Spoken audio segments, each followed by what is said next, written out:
Hey folks, Chuck Holton here. Thank you for watching the Hot Zone. As you know, probably I'm in Jerusalem. I'm in Israel, covering the conflict over here, and things are getting pretty sporting. So I wanted to bring in the expert on loss of civility and self-defense, that sort of thing. My good friend Tim Miller. It was just a week ago, Tim, that 1,500 terrorists broke through the fence and just wreaked havoc on southern Israel. People traveled, some of these terrorists, more than 30 miles inland from the border and were killing people. So it was essentially like 1,500 mass shootings all happening at one time. There is, I think you'd agree with me, that we need to look at this as Americans and ask what kind of lessons we can learn from this. There is every possibility, I know you'd agree, that something like this could happen in the States at any time. We're importing 250,000 or more people across our southern border, and we're not vetting those people. We don't know who they are. They're from 150 different countries uh, or more. And many of them already hate America when they show up. So, not only that, we are growing hatred of America and Americans and everybody here at home. We don't need to import any terrorists. We've got plenty of people that would be willing to do so right here on our own shores. If you doubt that, just go to Seattle or Portland and go to one of those Antifa riots, and you'll see what I'm talking about. So I know, Tim, you probably have the longest uh, CV or resume of anybody I've ever met when it comes to, um, you know, consulting on personal security, system security, facility security, home security, national security. You know, you're the security expert. Talk to me about what you took away from what you saw happening on October 7th here in Israel. Well, Chuck, let me start by saying thank you. Thank you for doing what you're doing. This kind of pure pit of hell evil, that's the only way to describe it. Mm. Uh, Many people still already are trying to say, it wasn't as bad. Thank you for bringing the truth. Thank you for letting the American people experience one millionth of what you've experienced, because I know sitting in Washington watching the Pentagon burn on 9/11 was life changing, because it wasn't theory, it wasn't a movie, it was real. And so thank you for the work you're doing, the great work you're doing in bringing that. And, I was recalling 9/11 and just this sick feeling of, oh my gosh, how did this happen? How did this happen? What happened in terms of intelligence failures and all that kind of? At the time, I was working in as an agent and working in the intelligence community, and we missed it. That's what it was.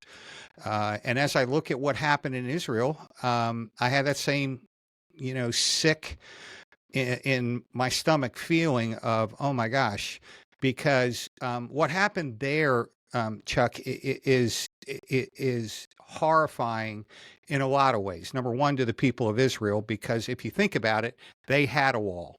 They had active security.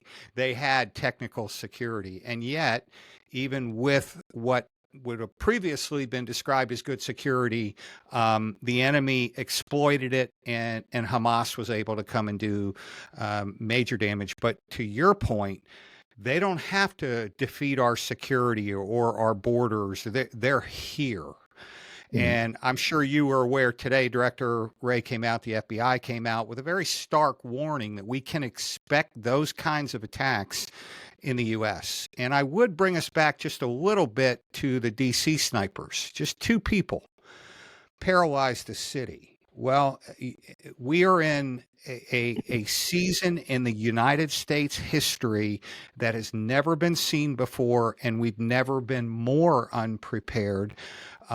Think about the efforts to defund the police have resulted in record low, folks on the departments able to respond. We've got real recruiting problems in the military. And so, to your point, and you're an expert, you've been all over the world. You've seen what happens when order breaks down. And that's I'm not trying to be a pessimist, but I think that is coming soon to a city near us. And I think the people don't really have an idea of just how close we already are to that. I mean, that there's such a thin veneer of civility over our society today, and we see the cracks widening all the time. I mean, maybe I'm a little more tuned into it because it's my job to go report on those cracks. Mhm. But I can tell you, folks, there are people in the United States in many big cities who don't feel the sense of honor and morality that you were raised with. They Mhm. weren't raised with any sense of honor and morality. They don't even know what those words mean, and they will do whatever they can to take what's yours, to hurt you in the process, and they won't feel bad about it for 1 minute. Uh, And Chuck, to your point, after 9/11, what happened? All of America came together. Everybody, more flags, patriotism. What happened after the attack in Israel? Protests that are actually advocating for Hamas, right. a level of evil we've not seen in our lifetime. So I think to your point, you're spot on. We are not unified in purpose to combat this evil. We're very divided as a nation, and everywhere I go, I just encourage people: you cannot depend on others to keep you and your family safe. We are moving into a season now where Americans need to assume the responsibility for their own security. I think when the time comes that you have to defend your family, it's going to take a different kind of mindset, and that's something that you always train on. I've been to a lot of training with you, and you're always talking about mindset, mindset, mindset. Um, I don't. I think most people, having grown up in cushy, cushioned, highly insured, Cheeto eating America, don't in any way, shape, or form have the idea about what kind of mindset it would take, because you would have to be willing to employ violence to save your family from violence.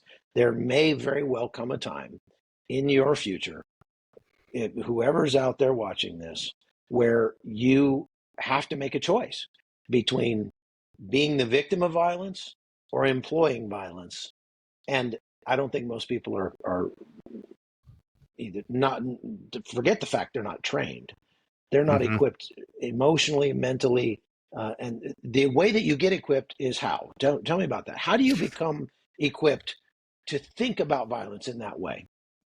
Well, I love what you just said because it's so to the point. I just flew back from Miami this morning, and I was on the plane with a lady, and she was talking about what's going on in Israel, and she mentioned to me, she said, I just can't believe what's going on, and I shared with her. I said, well, do you really know what's going on? Yeah, Hamas did tragedies. And Chuck, I was able to share with her some of your reporting and say, hey, I am not trying to scare you, but the truth matters. This is the level of violence that you're up against. I thought she was going to cry because she hadn't heard it. And then after we talked about it for a minute, I said, now it's probably going to start affecting us in the US. What would you be willing to do? And to your point, she said, I have a gun, but I don't really know how to use it. And I said, well, that's a good starting point because as you and I have talked about in some of the training we've had, it all starts with commitment. You have to Mm-hmm. decide. My dad was a World War II vet, and he used to say, hey, there are just certain things worth dying for. And I But happen there to are also believe certain you things have. worth killing for. And That's that's exactly what I'm right. getting at. We when Yeah. we look at some of these mass shootings. When Gabby Giffords was shot in Arizona, there were Yeah. several people in the crowd that had legally carried weapons that could have stopped that shooter and didn't. Right. There, Right. when you look at the white settlement in Texas shooting, there was one firearms instructor who had been shooting all his life who fired one shot and killed the shooter. But I think there were 12 people in that congregation that had weapons. Now, I'm not saying Right. everybody should pull out their weapons and start, banging away like it's Wild West, but it makes you wonder if there's a component that they're missing, even if they are trained. on how to use a firearm, which most people aren't, and they need to Hmm. get that way. Even if they're carrying a firearm, there's that willingness component that I Yep. wonder. I've been thinking a lot about that here because today, I mean, you have to understand, I'm privy to a lot of information that I can't show on television. It's just too Hmm. graphic. And long-term consequences to my own psyche aside, I was watching some GoPro footage that I got sent to me today that was on the forehead of some of the terrorists as they went into the kibbutzim down in the south and started murdering people. And I just was watching, and it was literally a second by second. And this guy recorded from the time that they broke through the fence all the way to the point where he was killed by somebody. Thank God. But after he had just gunned down an elderly Jewish man who was unable to get to the shelter. And as I watched that, I just started thinking to myself, what would I do in a situation like that if I were in a situation like that, what would I do? And I realized you would have to be willing to go full send violently against these people. And I don't, I mean, I've been trained to be violent, and so have you. But I don't think most people would have the wherewithal to do that. And maybe I'm Yeah. wrong. I hope I am. But how do you develop the mindset to say when it comes down to it, if God forbid, if something happens like this, if it comes down to it, I will do whatever it takes.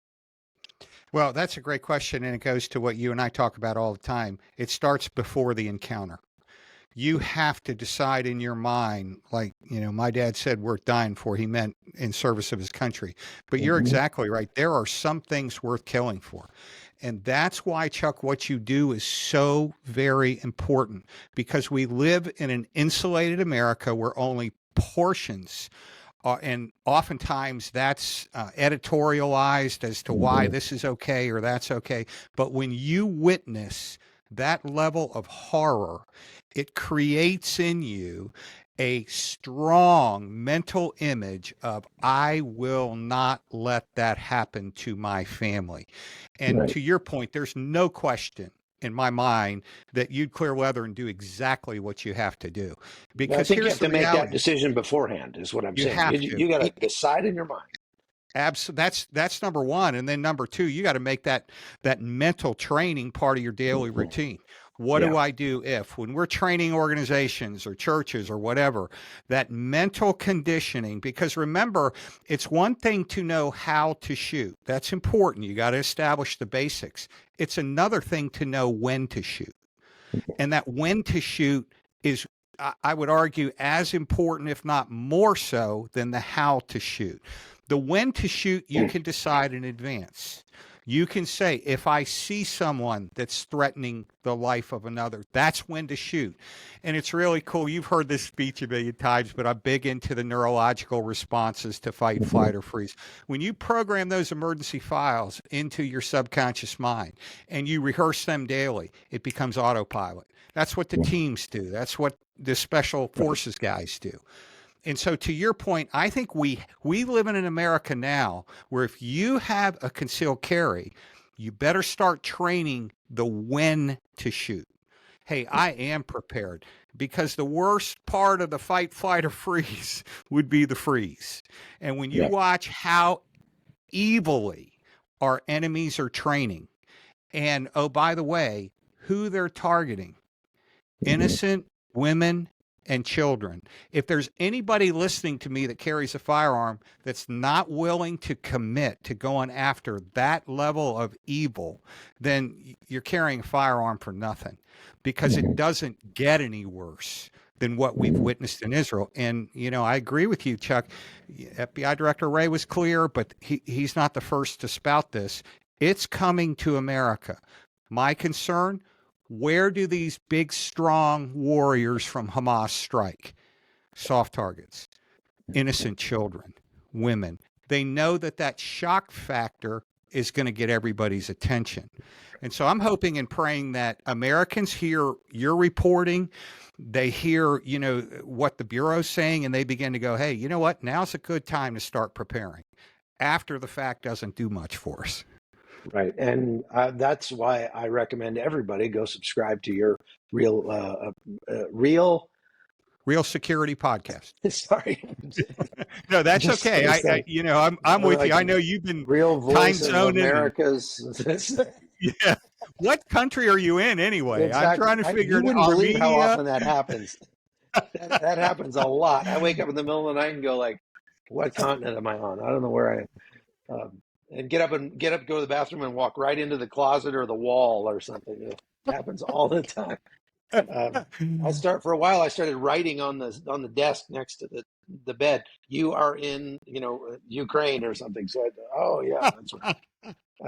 Well, I can't But thank you enough for what I you're doing highly there. recommend that people go and subscribe to your podcast, because that's what your podcast is all about. It's about training your mind over and over with short little lessons from real life experiences, where you're watching videos of what happens to people and you're saying, here's what happened. Here's how you could keep that from happening to you. And just watching those, I learned so much, and it keeps it in the forefront of my mind. And what I start to do is I start to hear your voice in my head when I'm walking around on the street. I start to replay those images in my mind when I see things happening in public, and it without a doubt makes me safer doing what I do. And so thank you for that. And I just think you have so much to offer. We've got to get the word out so more people will be able to consume that, and you will literally save lives because of it. Well, my friend, I'm grateful for that. You and I go back many years, and I'm grateful for what you're doing, because I think both of us together are trying to do one thing, and that's help people be alert and aware to what's going on and prepared for it. Because at That's the end right. of the day, it does not help any American to sit back in these times and not begin to seriously prepare and plan. What do you do if someone tries to do a Mm-hmm. home invasion? Unfortunately, you and I were talking about it. We're not just, if terrorism was just a threat, we'd probably breathe a little bit easier. But look at the Right. street crime. Look at what's happening across our nation. And I'm grateful because, Chuck, you got to keep, Americans sometimes are more concerned with getting their, grande Starbucks cup than they are for what's happening in the world. We can dig our head in the sand, and now is not the time. Right. Uh, and I know that, guys like you and I have a special calling in this season. I've shared with you, I've been blessed, and contrary to the number of jobs I have, I can keep a job. I just want to go on record, with that. But at every point, I feel like God has been preparing us for helping others, because when it does begin to happen, and I mean, you and I could paint horror stories that nobody would want to listen to the rest of the podcast, because we've seen the progress of evil and we know what's coming. And the only thing I would say to everybody, do not let fear encapsulate you, but let wisdom and preparation grab a hold of your mind. Now's the Right. time, because you and I know it can happen quick, and if it happens where you are, it can be a problem. Well, going down and visiting that kibbutz yesterday and seeing the horrors that were visited on the 700 residents of that little village, they had actually very good passive physical security. They had, Mm-hmm. to say nothing of the Gaza border fence, which was a 30-foot tall concrete T-wall that Right. had to be breached with explosives, but sensors and cameras and all sorts of things, all of which were defeated because they have now. I don't. This has not been widely reported, but I understand that they had recently sort of given control over the watching of that fence to an artificial intelligence. Hmm. And they had implemented a lot of AI to reduce the manpower load of maintaining that security. And the guys in Gaza with very low tech methods were able to breach that or evade that AI and get in without people knowing right away. So it's a massive failure there, partially because the Israelis just depended far too much on their passive physical security. Years ago, everybody in that kibbutz would have been armed, but Right.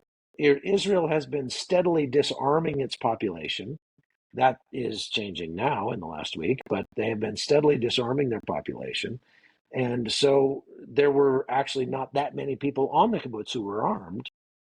And so when those guys breached the passive security, got through the fence, there was no active security measures, or the very little, to counter them.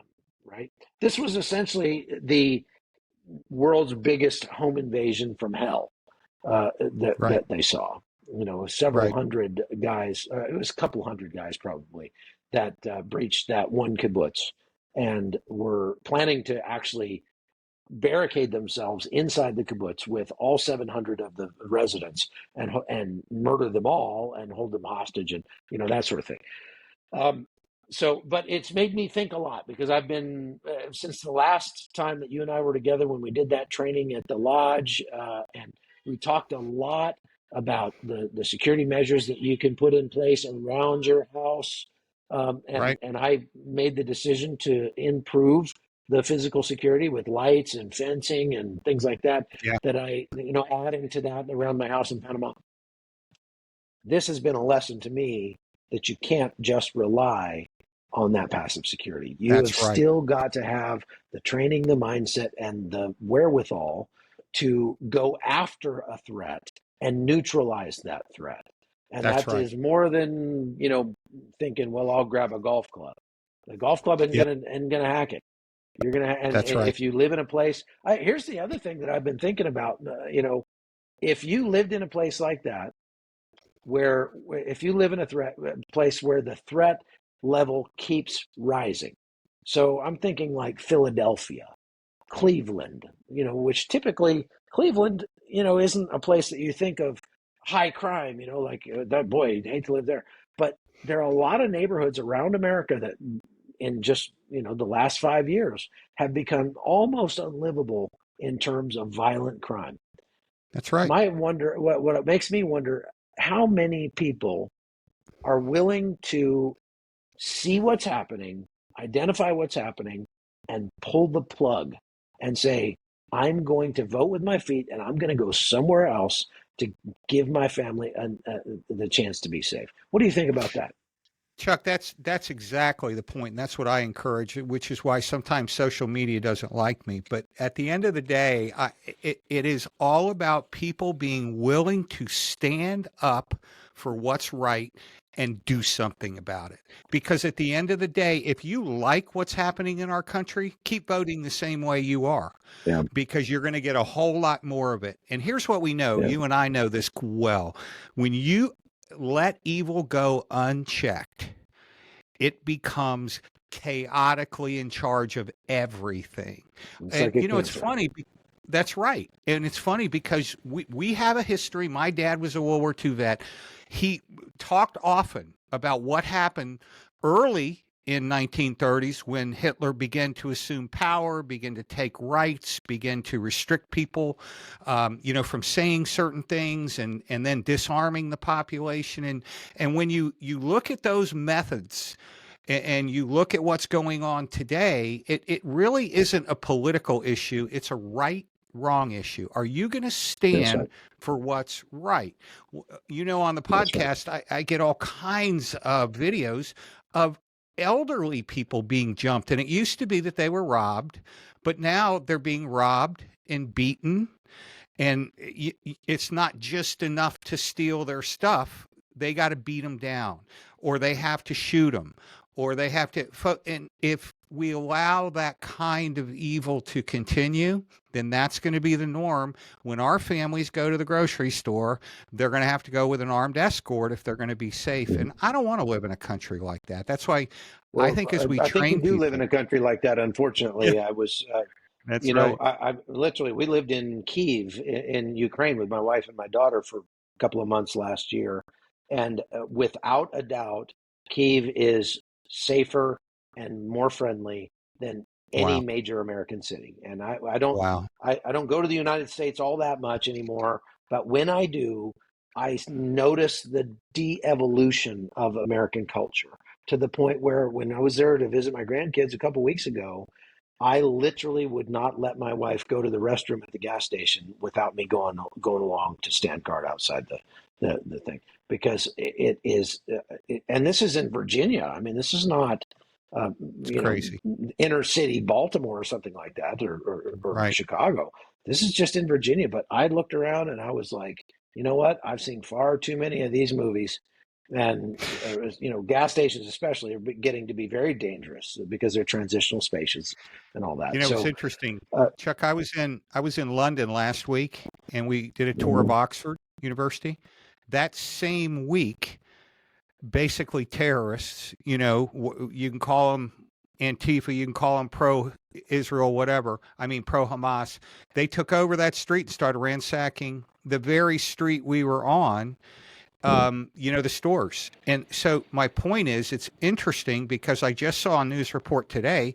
Germany has begun arresting pro Hamas militants in terms of crowds. It's interesting. I thought to myself, wow, Germany more than anybody understands what happens when you let evil begin to spread itself into crowds and propaganda to take control. So I'm hoping there's a wake up. It's definitely the United States, but it's Europe is experiencing, just as you know way better than I, a takeover yeah. of customs and culture and morals, and it's scary to sit back and watch it.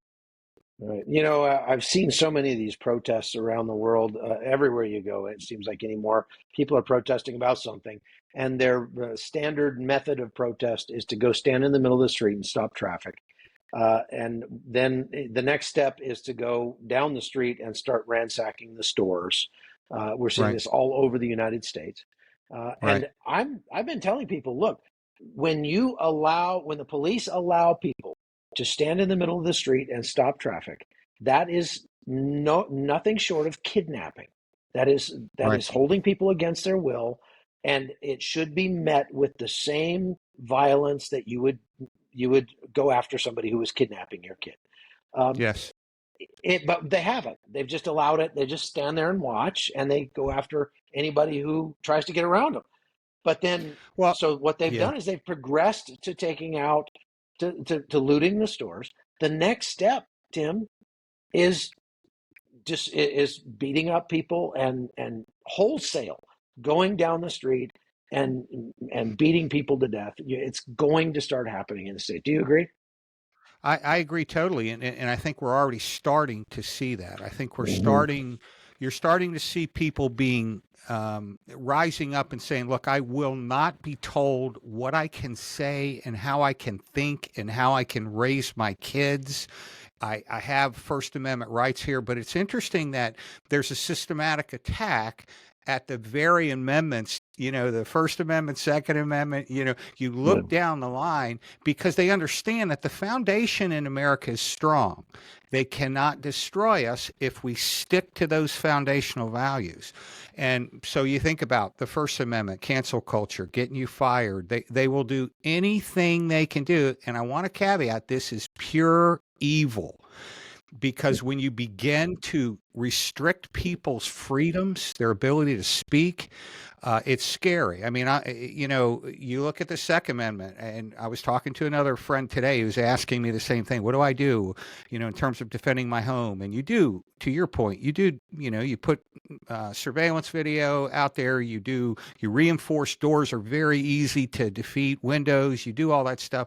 But at the end of the day, Chuck, you got to be willing to go after violence with violence. There's Right. one thing that evil understands well, and that's force, That's overwhelming right. It's the only force. language they understand, and that's the language you must speak to them in. That's That's right. right. But to your point, that doesn't just happen because we go poof. It happens Hmm. because we're in the gym. It happens because we're taking some, martial arts training. It happens because we don't just buy a gun, we pay the little bit of extra money and we get the extra tactical training.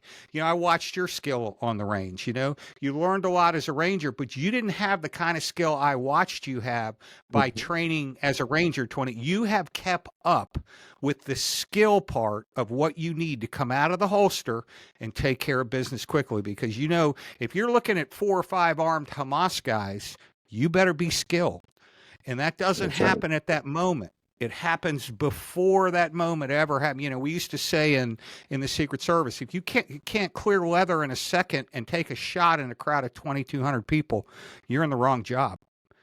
And I think for every American needs to be thinking about, I don't care if you're an older person or a younger person, you need to be thinking about your security. You need to be situationally aware. Put these things away. You don't need to be down with your head in the phone. But also don't allow your life to be stolen or consumed with fear.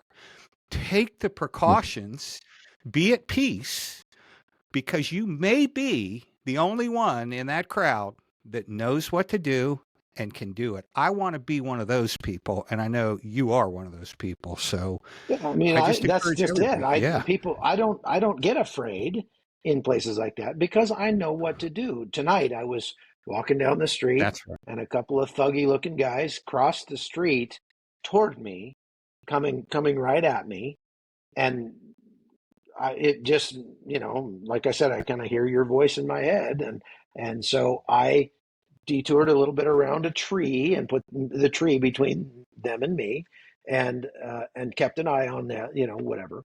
But I wasn't the least bit afraid because I mean I haven't Right. been attacked in a couple of weeks. I need the practice. So, um, yeah, but I would and actually feel sorry for them if they did that.